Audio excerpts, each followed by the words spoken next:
안녕하세요. 김성학 변호사입니다. 저는 대한변호사협회 공식인증 제주 형사전문 변호사이자 제주지방법원 재판부별 국선변호사, 제주지방법원 논스톱 국선변호사를 역임하면서 수많은 교통사고 형사사건의 변론을 성공적으로 수행해왔으며 현재 다수의 교통사고 형사사건을 수임하여 변론하고 있습니다. 교통사고 형사사건의 스페셜리스트로서 오늘은 특정범죄 가중처벌 등에 관한 법률 제5조의 3, 제1항의 도주치상죄와 관련해서 무죄 주장을 위한 변호인이 특히 주의해야 할 사항에 대해서 설명드리도록 하겠습니다.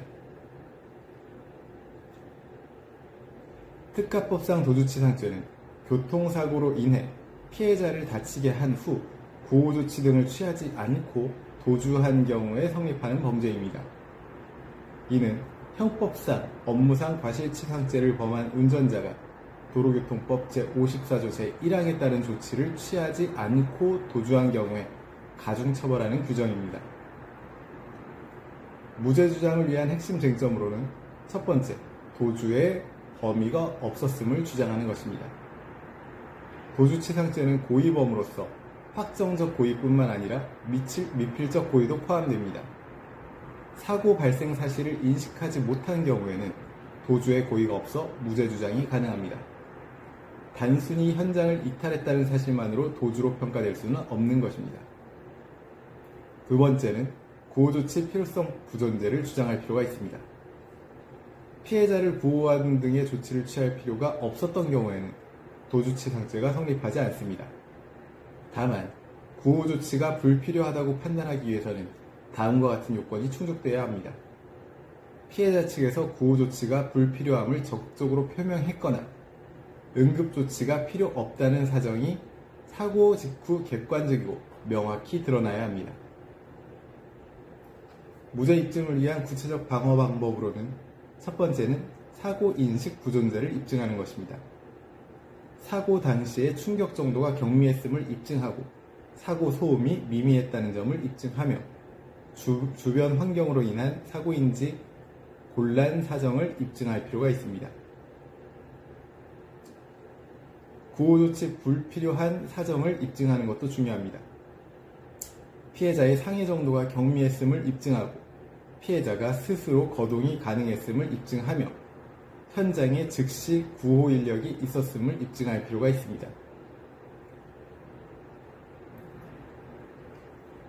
주요 판례 입장을 분석해보자면 우선 도주의 의미와 관련된 판례로는 사고로 인해서 피해자가 사상을 당한 사실을 인식했음에도 불구하고 피해자를 구호하는 등 도로교통법 제54조 제1항에 규정된 의무를 이행하기 이전에 사고 현장을 이탈하여 사고를 낸 자가 누구인지 확정할 수 없는 상태를 초래하는 경우에 도주가 성립한다고 판시하고 있습니다. 구호조치 필요성 판단 기준과 관련된 판례로는 단지 사고 직후 피해자의 거동이 큰 불편이 없었고 외관에 상처가 없었으며 피해 정도가 비교적 가벼운 것으로 사후에 판명되었다는 등의 사유만으로 가벼이 그러한 필요가 없었다고 단정할 수 없다고 판시하여 구호조치 필요성과 관련해서 엄격한 기준을 적용하고 있습니다. 제주 교통사고 변호사로서 강조하자면 특가법상 도주치상 혐의에 대한 무죄 주장을 위해서는 도주 고의의 부존재나 구호조치 필요성의 부존재를 입증하는 것이 핵심입니다.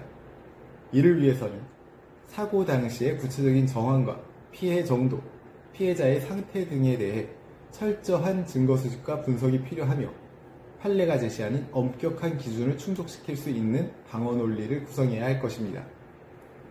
현재 특가법상 도주치상 혐의로 수사와 재판을 앞두고 계시다면 언제든지 제주 교통사고 변호사 김성학 법률사무소를 찾아주시면 신속, 정확한 해법을 제시해드리겠습니다. 조금이나마 도움이 되셨으면 합니다. 여러분의 권리를 지키고 언제나 신속하고 정확한 해법을 제시해드리는 김성학 변호사입니다. 감사합니다.